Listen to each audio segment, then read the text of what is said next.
So yeah, you're sending it to me now. Chicago condo.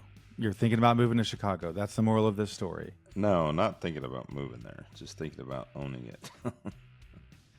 I don't know what the HOAs would be or anything like that, but or the HOAs weren't bad. They were only it's listed for $160,000. This is in the Marina City condominiums. They're in downtown Chicago on the river. It looks like $488 a month for HOAs, so it's not terrible.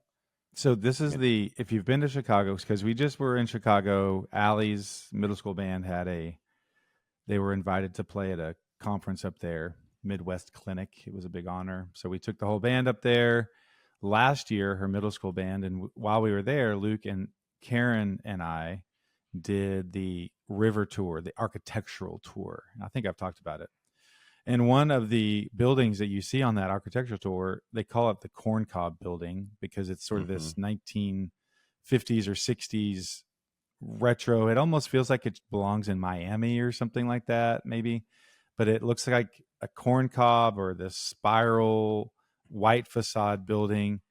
But it's condos. And the crazy thing about it is they have this parking garage that you have to use their valets to use because the cars don't fit hardly at all in there, so they have to like squeeze them into this. Yeah, because the whole building is round, right? Yeah, everything is round. Parking garage, big is spiral. Round. All the rooms. So how did you even? It's on one of the Facebook groups I follow for mid-century modern stuff. If you look at I just sent you the Zillow link. Okay. I mean, it would be pretty cool. Now, I don't know if they let you have Airbnbs in there, but I mean, it's not a very big place, but I mean, I could do wonders with this thing. So you could do wonders with it. Now you would really cool. It's only 500 square feet. It's a studio, 1-bath apartment. But I know I've said this before, but I will have to put this link in our show notes. But if you're following along at home, it's 300 North State Street, apartment 4625 in Chicago. I am shocked that it's only $160,000. This is an iconic building. Yep. It does look like it comes with AstroTurf for carpet. Oh, that's like green. Like that's original green carpet. Would you keep the original green carpet and try to refurbish it? I would not. Would you clean it and like It's on the Chicago River. Now I can't tell. Oh man, pink. Dude, they got a pink oven and pink cabinets. You almost have to time capsule this thing. The one thing I can't tell is if it's got a water view or a city view, but either way, I mean, it's still super cool. I think you almost have to time capsule that. It would be tempting to retro mod it. They would retro mod it. They do have a grab bar in the tub, so they're minding their safety when they're getting in and out. That's what I called 2300 Custer is a retrovation. Retrovation. That's cool. I mean, $160,000. I mean, that's really shocking. What's great? I know that's the same price as a condo in Keller's. What is it? Not Keller Springs, but down in Dallas. I wonder if there's in the some medical kind of district. hidden HOA assessment or something in there. There's got to be. Yeah. Oh, by the way, there's a $25,000 assessment that hasn't been paid by the owner yet, and you're on the hook for that. That's really interesting though, because I know exactly where that building is. It's in a great part of town. Oh, it's phenomenal.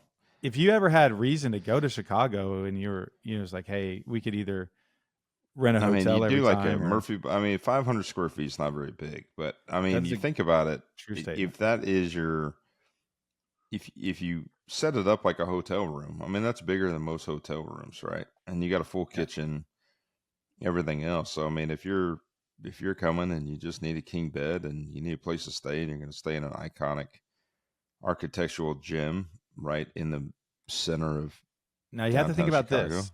Think about this. Your renovation guys are going to have to deal with that building. Yes. Getting crap up and down. And I know that's not an easy task. I do have some people in Chicago that if I was to pull the trigger, I would definitely ask them.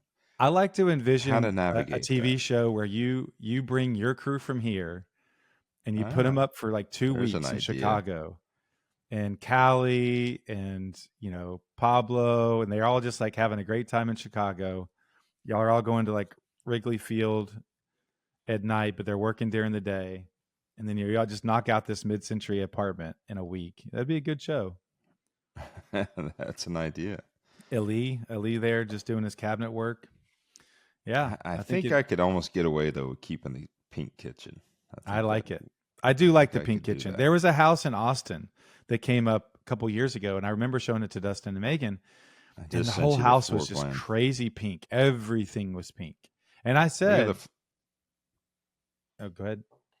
I said, look at the floor plan. I just sent it to you. Oh, I told them that this pink house in Austin would be a great Airbnb Yeah. because it's just so different. It's just so different. Okay, well, it's a wedge shaped. Well, of course, it's a wedge shaped. It's a Right. It's a it's a corn cob circular kernel. building. It's a kernel on a corn cob. It is. It looks like the fake candy corn. But the living room does have all the glass looking out. Yeah, you don't really know if it's a river view or not. That's really interesting. Maybe you should recreate the circle building in Dallas, and you can have an iconic building here. I do have some news. There is some All right. news about some buildings. I found a really cool writer for the Dallas Morning News who's done some interesting work as far as architecture goes in Dallas. So I was going to touch on that at some point. So let's do let's touch base. I've been showing a buyer around town. Wally's sister, shout out Wally. We went over to hit up Nate's in Addison for the first time the other day. Cajun Place. Thank you, We Tavis, need to for go dinner. back when it's crawfish season, though. You did not get to experience the whole. I did have crab for the first time. Thank you. Yeah, it's good. It was really spicy. It was good, and yeah, we'll have to go back there in crawfish season. Although I'm a little afraid I may have to sell a few things and to fund that because they were very proud of their market price of things, which is okay. They got to make money, but crawfish gets out of hand sometimes. It's just Yeah. like I mean, Well, I in the would even in beginning of this, Louisiana, I would eat it once a year just for the experience. Other than that, it's yeah, like, nah, I'm not doing this. the beginning of the season last year, everywhere struggled with crawfish, so it was Yeah. like up to like $10 or more Nope. a pound, which was crazy. But one thing that Nate's does, if you follow them on social media, they'll give you um, the play-by-play each day of what they have in stock, and they get it in fresh every day. And so they would tell you, today we'll run a special Tuesdays or something, dollar off. It's usually like $7.99 a pound. Today it's Yeah. $6.99 a pound. So they run specials like that. So I want to it's say last pretty year when cool. we did our boil over in Flower Mound, our friends that are Cajun, they have a family in Flower Mound that they order their crawfish from. I want to say it was 4 something a pound. Okay. And Yeah. Well, yeah, that makes sense if you're we do buying it in tables bulk. worth of crawfish. It's a lot of fun. And I really wish I could figure that. He has a great setup though, outdoor setup with the big burner, and like he kind of built he Yeah. grew up in South Louisiana, and so when he built this outdoor kitchen, it was kind of with some of that in mind, and it was so good. The Well, thing that we could recreate, I think now, if I could go over, I think it's Flurry's is the name of the butcher over there, but they have alligator sausage. It's really really good. But so Wally distracted. We're showing Wally's sister okay. houses. We went over and We're looked at a talking house about over in food. What do you yeah, expect? went over to Arlington, went over to Grand Prairie, different part of town. Interesting, the price point's 230 or so, and Mm-hmm. to see what you get in different parts of town for that price, and that is definitely the price range where one street you might walk, you might drive onto, and you think pretty cool. Next street, you're like, no way am I going to live here or have a friend of mine live here. And what we went to this house, they didn't have a for sale sign in the front yard. They had hidden the lockbox, which to me was like this huge sign that they just didn't want the neighbors to know. Well, Although they yeah, had they don't flipped want it, people to know it's a vacant home and no, steal my and they had put AC it as unit. owner occupied when it was not. It was empty. So there was just several different things about it. And so we're in the backyard kind of mulling it over, like, okay, yeah, it's decent. And the neighbor across the street was working on his car, and he just laid on the accelerator for about 45 seconds. It was like NASCAR was about to get going. And it was just like this, it's just the worst sales pitch ever for this neighborhood. This guy's out in his driveway working on his car. He's just laying on his accelerator. And there was other things about that house that were a no, but that was kind of the kicker of like, yeah, I'm just not sure this neighborhood is going to be great. So we're still trying to find her a good fit there. Um, I I I'll talk about the details whenever it's all settled. But as far as real estate goes, I will be heading over to Sweetwater for a an official appointment with the county clerk or whatever they are, the judge over there. I am going through an eviction process, and so we'll talk about all of that. It'll be actually, you don't ever really want to go through this, but I do want, it's interesting to learn the process. I want to see it kind of up close, see what people go through. Cause I read these articles I follow a guy up in Seattle and then another guy in Canada. And I guess the eviction process in Seattle and in Canada and some of those spots, I mean, it could take a year and all sorts of documentation. And so, it definitely hasn't been that. So I just we'll see how it goes. But yeah, I will be going over there next week to check that out. So what's been going on with you? I know it's slow. I did an open house at Fargo. We had some good activity. I followed up with one of my open house people. I haven't heard back.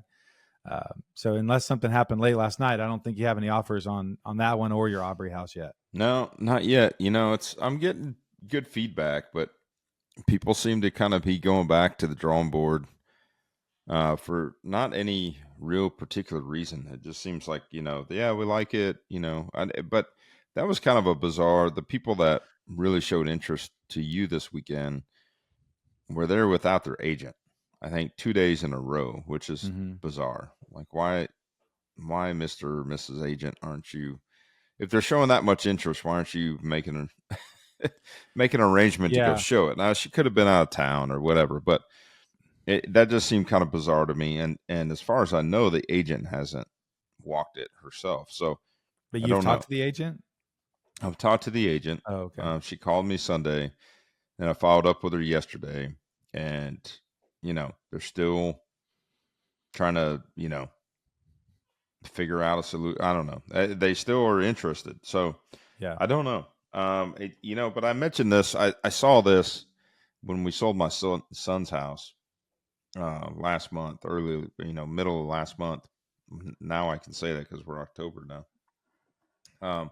Wasn't that long ago, but I started seeing this trickle down effect, right? Like you'd get one showing and then nothing, and then it would kind of just trickle in like a water faucet that's barely turned on for activity, even in hot spots like Plano. And Fargo, I think, turned out really well. We're a little over budget in reno, nothing too crazy though. And I think my budget was like 77, and I think I'm gonna be close to 85 once I get my plumbing bill. But it turned out really well, and everything's done. I like that. I mean, it backs up or it's on the corner of Ohio. So anytime you are up against a busy road or back up to a busy road. Now, this didn't matter a couple of years ago when we had, inventory shortages. Things like that didn't really phase people. But now we're going back to more of a, stable market where those kind of things do bother people. And so I priced it a little bit lower. So it's priced just a tad under, market. I mean, it's about 15,000 under what I see interior homes sell for. Yeah. 15 to 20,000, depending on what the deal is.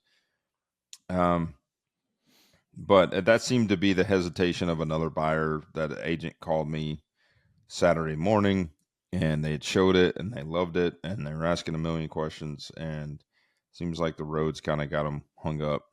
But they haven't made a decision on anything else yet. So I don't know. It's just kind of it's a weird position we're in right now. Aubrey, on the other hand, I went ahead and bit the bullet yesterday and dropped it $5,000 just because I need to move it. I mean, if you guys are sitting on inventory out there and you got some room to play and you still can be in the green, make a profit. One thing to remember in the MLS is anytime you do a price change, it it triggers the MLS to alert the listing as a dollar sign, on a price reduction, right? So like a new listing will stay an N in front of it for 7 days. And then if you do a price reduction, it'll stay a dollar sign in front of it for 7 days. So right before the weekend, I triggered the system to I dropped it $100 and gave me a dollar sign to kind of see what I would get through the weekend. I got nothing. And so yesterday I kind of revisited it. Man, there's a lot of inventory up there. There's just a lot of inventory, man. Yeah. And I would put my property up against pretty much everything that's on the market out there.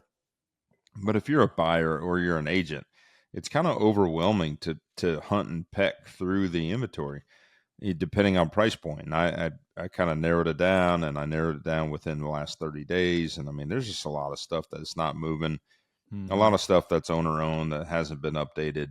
So it's just like, how do you stand out? How do you market this property properly to get people in the door? And you noticed, you got a little bit of activity when you did open house, but I mean, it is kind of tucked back in that neighborhood off of 380. It's not something that's going to get a tremendous amount of traffic on a normal scale. So, and it was built in 2005. So I think people don't expect it to be updated. There's not a lot of opportunities to get a property like that that's been updated 20 years later. Like it's a weird age gap. Yeah. So, I don't know. I did get a showing scheduled for today, so fingers crossed on that. It only takes one. But we talk about 10 showings to one offer, and I'm very far away from 10 showings. Well, I was just looking at our 18 days on market. Shows to pending right now average for the MLS is 12.7. Up in Denton County, it's basically 12. So, but you just have to get them in the door, Well, that's the thing is if it takes 12 weeks to get 12 showings, that's not going to work for me. Yeah. Yeah. Do you ever advertise a, home warranty or something like that in your listing? Or I know you said, I mean, you can. I don't think that. Now, one thing that did happen yesterday, which was good, and I went in there and took the disclosure off. And we talked about this in the past, but if you ever flip a home, there's a 90-day season rule for FHA financing, meaning you can't get a FHA contract to purchase that property until 91 days after the closing of the purchase you did. So it has to season. Basically, it's a flipping rule on FHA. They don't want somebody, they don't want their borrower to be in a position where somebody bought a property, lipsticked it, put it back on the market, and made more than 20% is, I think, the rule. So nevertheless, the sales price can't increase more than 20%. So what I typically do is I just put a disclosure in there of the 90 days or the 91st day that a contract could be executed for FHA. And so that number, because I had a 30-day lease back on this property when I bought it, we lost 30 days before I could even start renovations. And so essentially yesterday was the 91st day. So we are now FHA compliant, and that will open up the realm to buyers out there that are FHA, which that being a price point, first time home buyer, most likely it's going to be an FHA buyer. So that's a good thing. The Plano one, this weekend had some decent activity. You held it open on Sunday. I had it held open by another agent on Saturday. Good activity. I mean, that's in a high traffic area, so you're going to get people that are going to stop in if they're curious. You got neighbors and things like that. And I think that one will move. I mean, I feel really good about that one, priced and everything else. It's just a different market. It's just not what I've been experiencing in the past, where I'm getting 10 people through in the first weekend. So that's that's something we just got to navigate and learn and adjust and make sure that you're aware of that on the purchase side of things, that you've got to just add a little bit more timeline to it. So, Yeah. you know, statistically, I still look at my numbers, and I believe my numbers dating ever since I started tracking all of these projects. I believe we started tracking this stuff in 2012. Mm-hmm. So from 2012 to now, 12 years, average days on project for me from acquisition, renovation, and sale. Mind you, we've had some outliners, but the majority of project timelines for me is 112 days. So that means acquisition, renovation, and sold. And the That's average days on amazing. market is like 4. So, it's just something to get used to. But again, there's a lot of different seasons in there with real estate. So you have to understand, and look back and just look at the experience, and you find the happy medium. It's just, again, um, when it's so new that even 5 months ago, 6 months ago, I mean, not even that long ago, we put a property on the market and you'd get multiple showings over the weekend and end up with an offer. But all of these different changes we're having in the economy itself and Yeah. the real It's estate just side, different. and then you have the whole BAC thing. It's just a lot of things that have changed in the short amount of time, and it Heck seems like yeah. it's taken a lot of people uh, a lot to get on track. Yeah. Um, Speaking of the market, why don't we go ahead and just do a little bit of a market update? So, um, like I just said, the shows to pending average is 12.7, which is basically what it's been. The trick now is just getting people in the door. And Yep. the number of closed sales down drastically, although that is seasonal. So I looked back a year. Let's see, last August we closed 11,000. No, that's not last August. That was the year before. We closed 10,690. This August we closed 9,960. So 1,000 off or so. And then Mm-hmm. it's dropping down to 7,800 for September. It was 8,900. So another 1,100 off of last year. So it is, units wise. Now this is for the whole. This is for the whole MLS. So Mm-hmm. it's a big MLS. We've always talked about that, but it is down just year over year. It's down now. Seasonally, it's going lower. So hopefully we get to a point where you can offload these. We had the conversation last week with Pastor Rob. We ended up having lunch with Rob, and we Yep. talked to him about his question of he just was able to find a property that numbers worked for him, and his question was, if I could break even with my rents and my servicing costs, should I hold on to the house for a little while, or go ahead and rent it and then try to put it on the market at a better time, like in the spring, or should I go ahead and renovate it, put it on the market when I get it done, and just trust the market? And really, the moral of the story between our podcast and what we had conversation at lunch was, Tavis said, "Look, I've sold houses every month of the year, and so just do what works for you. Make the numbers work, put it out there, try to be aggressive, and sell it.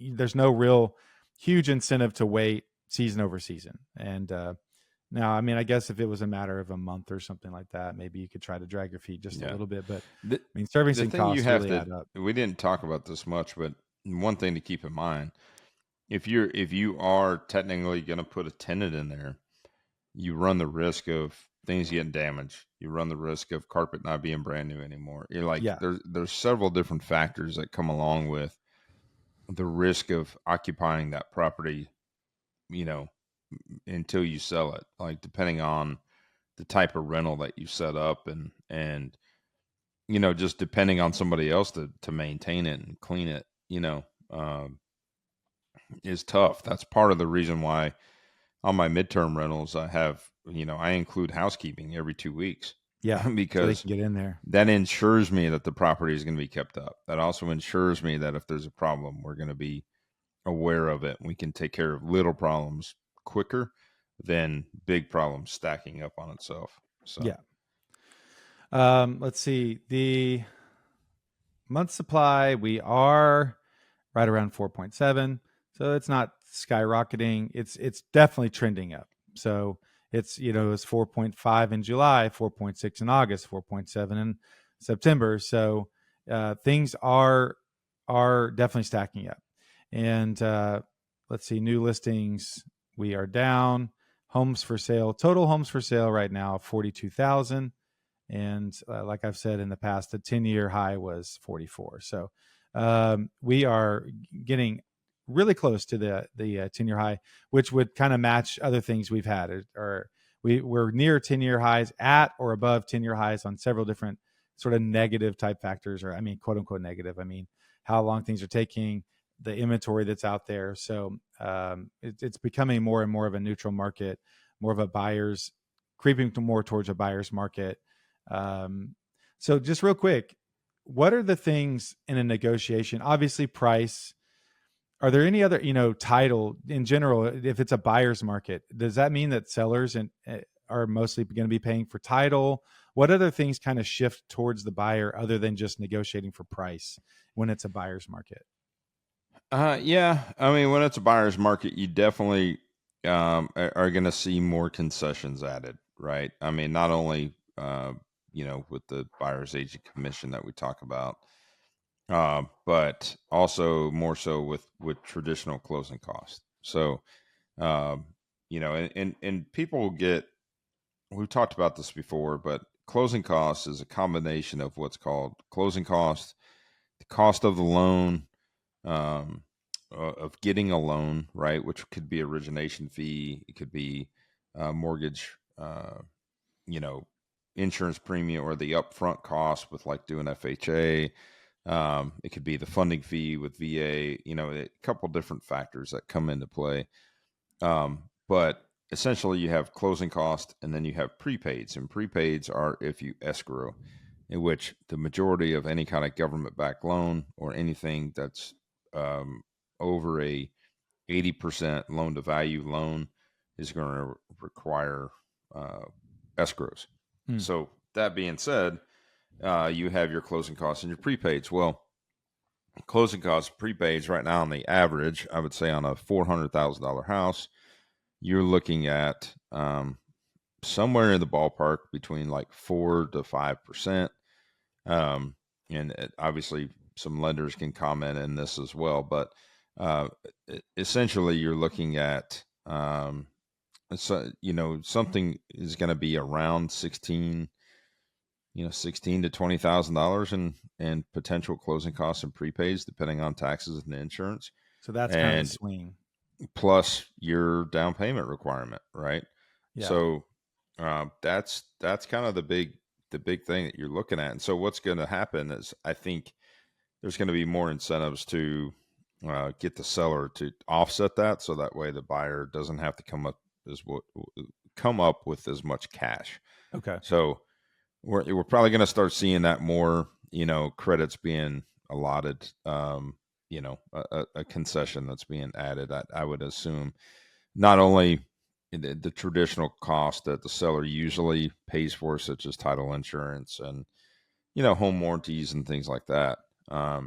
But we're definitely going to see an uptick of more concessions, I believe, Yeah. versus 2 years ago. That was unheard of. Like, Yeah. somebody's like, you need closing costs, you don't have the cash. Sorry, you're I'll not going have to get to the deal. I'll have to talk. Megan mentioned she listened to our podcast last week. Sister Megan down in Austin. She thinks that our market's sounding more and more like what Austin's been for the last year. So I'll have to talk to them about. I mean, I know it's been very slow, especially on the Yeah. flip. Did They've they been move their flipping. flip? I think so. Yeah, Okay. but I know The last one. it's kind of been in general slow, where they've just not as many showings. And I know Yep. Dustin represents another big flipper, kind of a more of an entry level type home, and they've been slow. So yeah, I'll have to talk with them about kind of, what else has been happening, because it does seem like maybe we're following suit several months behind. So Mm-hmm.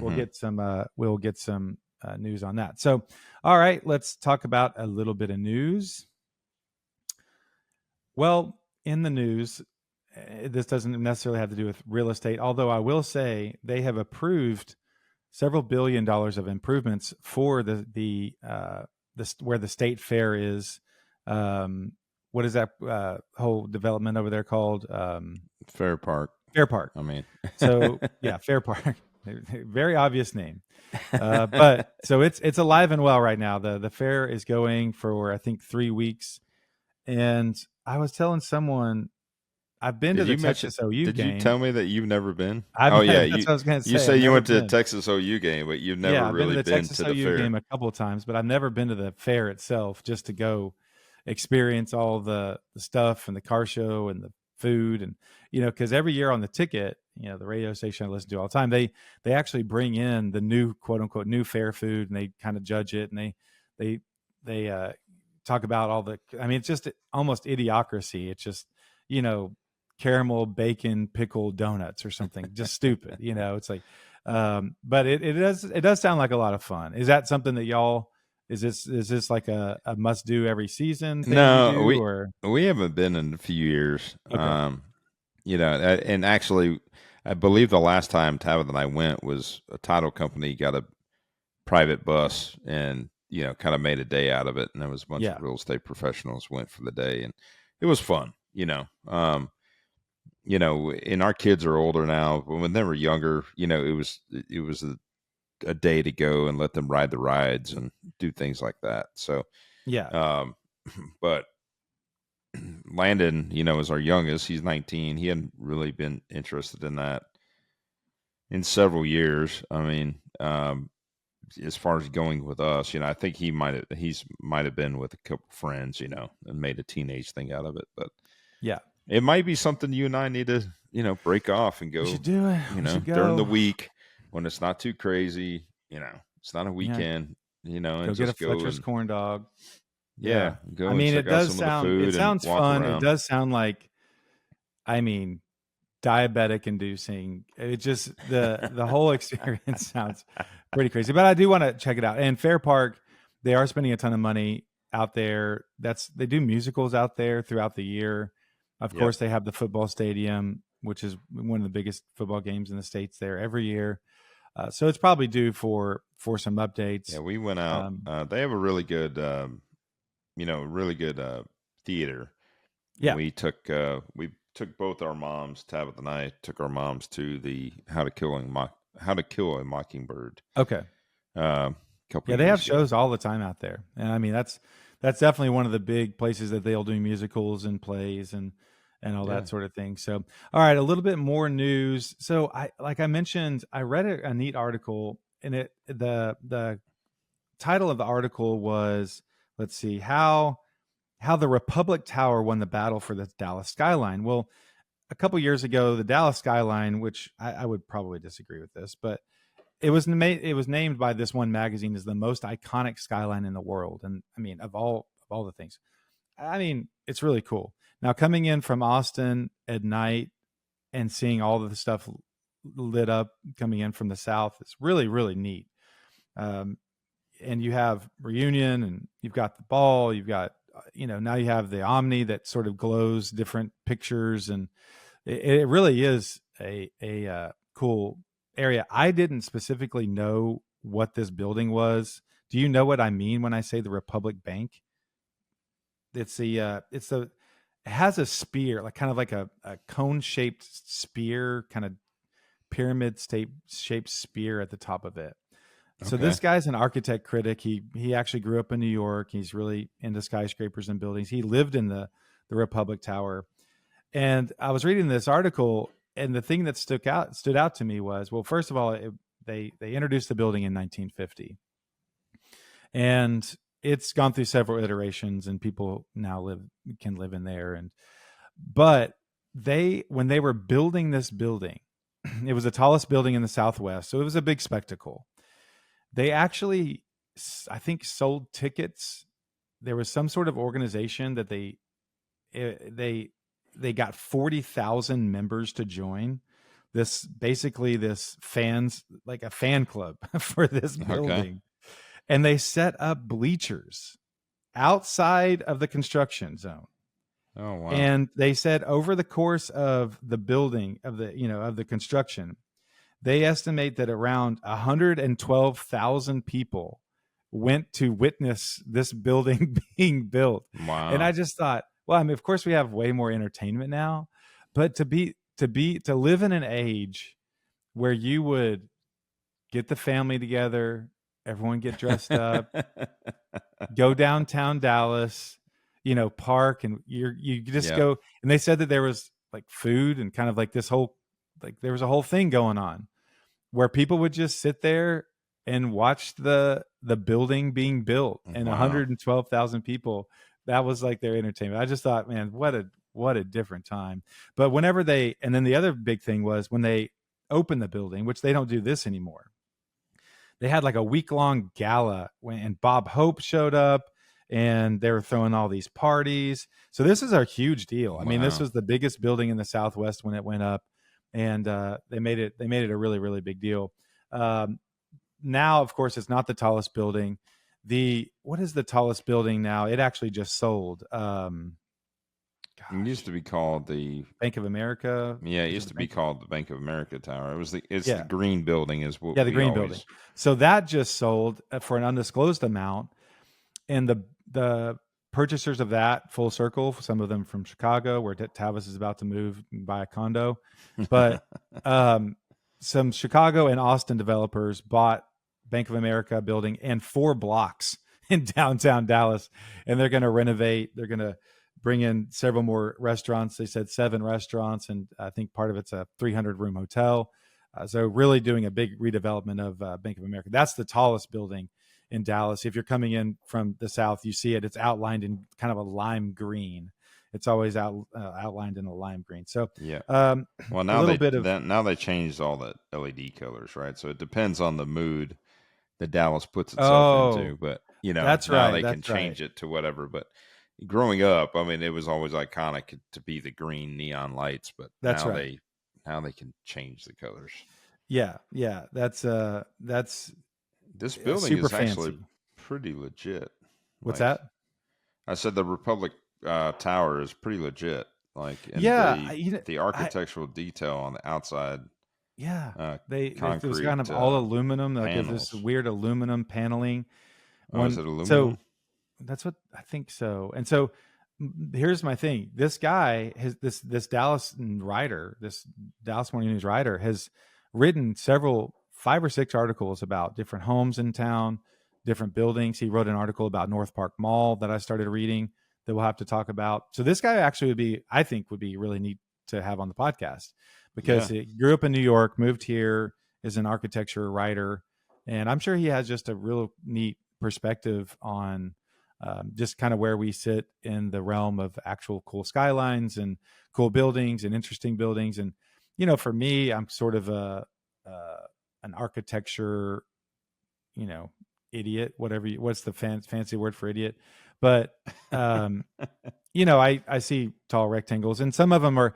Now, I will say, when I was in Chicago, there is a female architect that just put up a few buildings, and it's undeniable how beautiful they are. They are yes, just great. I mean, just these crazy shaped, yeah. undulating Because you did buildings. the They're super architectural tall. boat tour, right? Yeah, yeah, really cool. And I will So, say, if you guys have never done that, that is definitely worth doing. Like yeah, it is really cool to do. We did a guys trip a couple years ago with my brother-in-laws, and we actually did the night tour one, yeah. and they served drinks and cocktails on there, which was really cool. No The one way. during the day we did was like coffee and different things like that, hot chocolate. But What are they even um, thinking? yeah, we did like a booze cruise at nighttime. An architecture boosters. The problem with that is it's so freaking cold and windy that you want to be outside and enjoy the architecture, but you cram into this, little Yeah, boat that's, yeah. So, speaking of little boats, cruises, the last piece of news was one of my favorite towns in Texas, San Antonio. So they have the Riverwalk, not quite the river going down Chicago, not quite the architecture tour, but you can take the boats up and down the Riverwalk. And evidently, 5 buildings, consecutive buildings, down on the Riverwalk have changed hands to one developer. Evidently, a developer had purchased it a few years ago with the mindset that they were going to renovate this section of the Riverwalk. Didn't work out. They sold it. I have, whenever we're down there for bands, so this year we're going to be down there November 8th through 13th. So we're down there several days in a row. We always stay down near the Riverwalk. And so several mornings I'll get up and just walk. You don't realize how long that thing is. You kind of see certain parts of it that have the restaurants and all that stuff. But if you really get out, like, it goes and goes. And there are huge sections that are just kind of undeveloped. And as cool as that part of town and Texas is, I'm surprised more money has not gone into the development and making some cool, nice stores down there, some nicer hotels. There obviously are, like Hotel Valencia is beautiful. But I was excited to see that these 5 buildings, historic buildings, 1850s and that era buildings, have changed hands. So maybe they can breathe some life into that part of town. And I always love that stuff. So again, we need to make we've got several road trips we've got to do. So we can start with the fair, and we can go get some corn dogs. I did go to the gym this morning, so I feel like I earned a corn dog or 3 at the gym this morning on the elliptical. So yeah, we need to go check that out. And then our last segment that we will touch on, I will put the link in here. I sent you the link. 6235 Shady Oaks Drive in Frisco. It is active option. It's a $3 million house. So are you looking at that? Did you pull up the listing there? No. Did you? Okay. I texted it to me. Yeah. So 6235 Shady Oaks. So the interesting thing about this house, it's your traditional Mediterranean.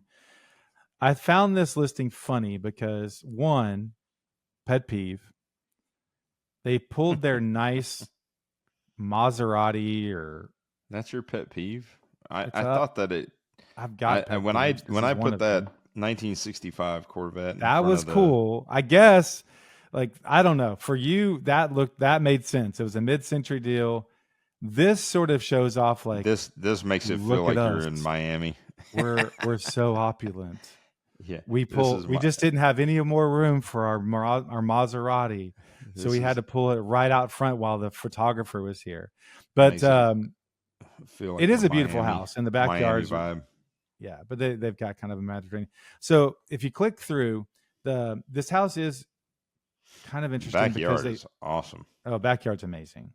The house is amazing, but they're kind of an eclectic family or couple who own this, and the chandelier in the living room is, I've never, like, these custom pieces. This is what I was going to talk about.